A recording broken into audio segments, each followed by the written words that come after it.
Good morning everyone. আজকে হচ্ছে Sunday, একটা সুন্দর দিন, স্পেশাল দিন আমার কাছে। তো মিস্টার গুলো সকাল সকাল চা বানিয়েছে, আরও আমাকে চার বিস্কিট এনে সার্ভ করলো। মাঝে মাঝে বৌদেরও তো ইচ্ছে করে বরের হাতে চা খেতে, রান্না খেতে। যাই হোক, আমার ইচ্ছেটা অবশ্য ও মিটিয়ে দেয় সবসময়। তো চা খাওয়া কমপ্লিট করে একটু জানালাটা খুললাম। বেশ ভালো রোদ্দুর উঠেছে, এবার তো রোদ আর নেওয়াই যাবে না। সকাল সকাল রোদটা তবে বেশ ভালোই লাগছে। মিঠে রোদ্দুরটা যদিও একটু ঘরের ভেতরে আসাটা খুব দরকার, আর তার সাথে শরীরের পক্ষেও ভালো। যাই হোক, এদিকের গাছগুলো বহুদিন হলো দেখাই হয়নি, যত্নই করা হয়নি। তো এই ডালগুলো কোনো পাতা নেই, পুরো লম্বা হয়ে বেরিয়ে যাচ্ছে। তো সেজন্য ডালগুলোকে একটু ছেঁটে দিলাম, আর কোনো গাছটা ছাঁটলাম না, এখন আর সময় নেই সেরকম। Good morning everyone, welcome back to my channel Shobhanish world. আজ হচ্ছে রবিবার, আর আজকে ছুটি আছে আমারও, মিস্টার ঘোষেরও। তো সকাল সকাল উঠে পড়েছি আজকে। এখন বাজে বেলা 8:25 মতো। তো এখন একটু বেরোচ্ছি আমরা, বাইরে একটু কাজ রয়েছে, আর একটু বাজার দিকেও যাওয়ার ইচ্ছে রয়েছে। আজকে ব্রেকফাস্টটা ওখান থেকেই কিনে নিয়ে আসবো, আর আমাদের যে কাজটা রয়েছে সেটাও কমপ্লিট করে বাড়ি ফিরবো। তো চলুন এখন সেগুলো করে তারপর বাড়ি ফিরে আপনাদের সাথে কথা হচ্ছে। এখনকার মতো এইটুকুই, টাটা। আচ্ছা, তো সকাল সকাল বেরিয়ে পড়লাম দুজনে। বাইরে বেশ হাওয়া লাগছে, তো ঠান্ডা বেশ ভালোই লাগছে, যদিও রোদ্দুরটা আছে বলে অতটা বোঝা যাচ্ছে না। তো আমাদের যা কাজ ছিল কমপ্লিট করে চলে এসেছে একটা কচুরির দোকানে। এখানে কচুরি আর কচুরির সাথে যে সবজি ঘুগনি টাইপের সেটা দিয়ে দিয়েছে, আর আমরা বাড়িও চলে এসেছি। বাড়িতে এসে সার্ভ করছি আজকে কচুরি, ঘুগনি, আর তার সাথে গরম গরম জিলিপি। সকালবেলার ব্রেকফাস্টটা জাস্ট জমে গেল। পুরোটাই আনহেলদি ফুড, তবে এক দুদিন এরকম খাবার খেতেও তো ইচ্ছে করে।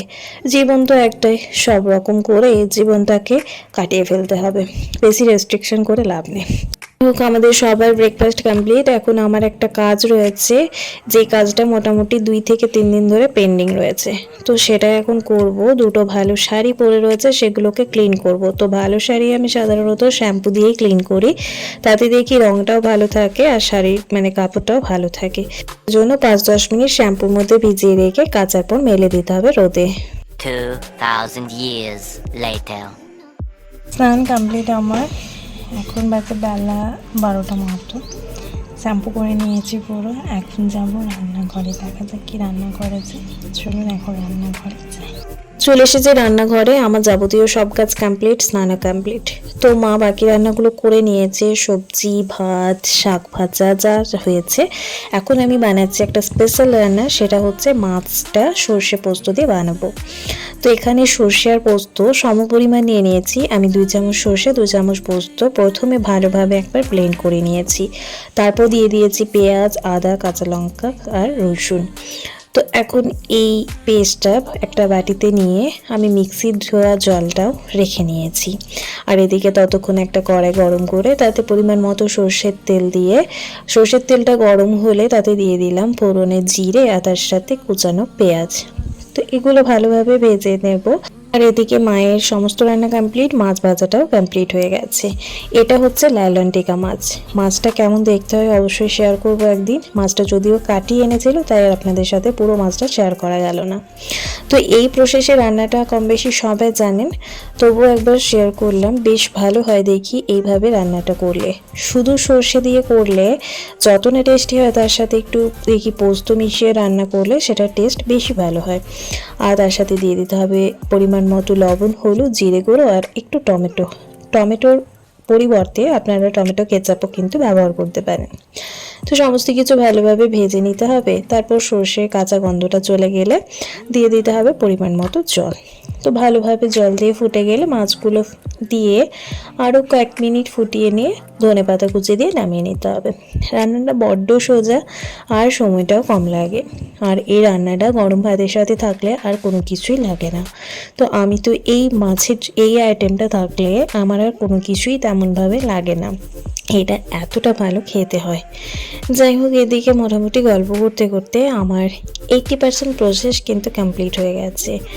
তো দেখুন কি সুন্দর গ্রেভিটা ফুটে গেছে। এখন দিয়ে দেব মাছগুলো একটা একটা করে। তারপরে আর কয়েক মিনিট ফুটিয়ে নিয়ে ধনেপাতা কুচি দিয়ে নামিয়ে নেব। তো এই হচ্ছে রান্নার প্রসেস। আচ্ছা, রান্নার প্রসেসটা পুরোটা শেয়ার করলাম, তবে রান্নায় ব্যবহার করা ইনগ্রেডিয়েন্টসের পরিমাণ কিন্তু আমি শেয়ার করলাম না, কারণ পরিমাণ সবার বাড়িতে সমান হবে না, সেজন্য আমি কিন্তু ইনগ্রেডিয়েন্টসের পরিমাণ শেয়ার করি না। আপনারা যদি রান্না করেন রেগুলার, তো সেই অনুযায়ী আপনারা কিন্তু এই মাপগুলো বুঝতে পারবেন। মানে যারা রেগুলার রান্না করে বা রান্নার ক্ষেত্রে একটু ভালো, তারা কিন্তু পরিমাণগুলো ঠিকভাবে বুঝে নেবে, সেজন্য আমি আর শেয়ার করলাম না। আর যারা নতুন রাঁধুনি রয়েছেন, তারা কিন্তু একটু পরিমাণে কম দেবেন। সব জিনিসই পরিমাণ কম হলেও কিন্তু খারাপ লাগে না, কিন্তু কোনো জিনিসের পরিমাণটা যদি বেশি হয়ে যায় তাহলে কিন্তু বিশ্রী খেতে হয়ে যায়। যেমন লবণটাই দেখুন না, লবণটা যদি আপনি বেশি দিয়ে ফেলেন তাহলে কিন্তু রান্নার স্বাদটা পুরোটা নষ্ট করে দেবে। আর আপনি যদি লবণের পরিমাণটা কম দেন তাহলে কিন্তু কম লাগলে, মানে স্বাদটা যদি কম লাগে, তাহলে লবণ নিয়ে কিন্তু খাওয়া যাবে। যাই হোক, এদিকে রান্না কমপ্লিট, গ্যাসটা পরিষ্কার করে নিলাম, আর তারপর লাঞ্চের সময়ও হয়ে গেছে। চলুন লাঞ্চটা এখন কমপ্লিট করে নিই। সুন্দর মাখা মাখা হয়েছে এই সর্ষে পোস্তটা। গ্রেভিটা আমি এরকমই রেখেছি, ভাতের সাথে গ্রেভিটা দিয়ে বড্ড ভালো লাগে। তো আমি দিয়ে নিয়েছি সাদা ভাত, আর তার সাথে ওপর থেকে নিয়ে নিয়েছি মাছের সর্ষে পোস্ত। Much later. Good evening everyone, চলে এসেছি রান্নাঘরে। আজকে ডিনারে রয়েছে লুচি। তো লুচির মেনু যেহেতু হয়েছে, সেজন্য বানাচ্ছি সবুজ মটরের সবজি। সাদা মটরের সবজি অলরেডি আপনাদের সাথে শেয়ার করেছি, তো আজকে বানাচ্ছি সবুজ মটর। তো এই সবুজ মটর কিন্তু সাদা মটরের তুলনায় খেতে বেশি ভালো হয়, আর তার সাথে সিদ্ধ হতেও কম সময় লাগে। তো যেহেতু মটরটা ভেজানো হয়নি, পরে প্ল্যান হলো, তো সেজন্য এই কাঁচা মটরই কিন্তু সিদ্ধ করতে বসিয়ে দেব, একটু লবণ, একটু হলুদ আর পরিমাণ মতো জল দিয়ে। তো এটা সিদ্ধ হতে একটু বেশি সময় লাগবে, মোটামুটি 10টা কিন্তু সিটি পড়তে হবে, তবে কিন্তু এই মটরটা খুব ভালোভাবে সিদ্ধ হয়ে যাবে। তো বসিয়ে দিলাম গ্যাসের মধ্যে, আর তার সাথে 10টা সিটি পড়ার অপেক্ষা করব। চলুন 10টা সিটি পড়ুক, পরে আসছি ফিরে। Much later. আচ্ছা, ফিরে এলাম অনেকটা সময় পরে, তবে সবুজ মটরের সবজির রেসিপি আমি আজ শেয়ার করতে পারলাম না, অবশ্যই একদিন শেয়ার করব আপনাদের সাথে। এদিকে দেখুন আমার লুচি বানানো কমপ্লিট হয়ে গেছে, মানে অনেকটা সময় পরে ফিরে এলাম, কারণ একটা কারণের জন্য আমার আর ভিডিও শ্যুট করাটা পসিবল হলো না। যাই হোক, এদিকে সবজিও রেডি হয়ে গেছে। আমি খোসা সহ আর খোসা ছাড়ানো দুটো রকম আলু দিয়েই কিন্তু সবজিটা বানিয়েছি, বড্ড ভালো খেতে হয়েছিল। পরে ভাষাবা দিচ্ছি তাই বলতে পারছি। আর এদিকে গ্যাস পরিষ্কার করে নিয়েছি, তো মোটামুটি সমস্ত কাজ কমপ্লিট, এবার শুধু ডিনারটা কমপ্লিট করা বাকি। তো তার আগে দেখি এদিকে এই জারটার মধ্যে চানাচুর পুরোপুরি খালি হয়ে গেছে, তো এই নতুন প্যাকেট চানাচুরটা এখন এই বোতলটার মধ্যে ঢেলে দেব, তাহলে নিতে সুবিধা, সকালবেলা কেউ খেতে চাইলেও সুবিধা হবে। আর তারপর নিয়ে নিয়েছি ডিনার। চলুন ডিনারটা কমপ্লিট করি, আর আজকের মতো ব্লগটি তাহলে এখানে শেষ করছি। ব্লগটি ভালো লেগে থাকলে অবশ্যই একটা লাইক, কমেন্ট আর শেয়ার করে দেবেন। দেখা হচ্ছে খুব তাড়াতাড়ি। সবাই ভালো থাকুন, সুস্থ থাকুন, ধন্যবাদ।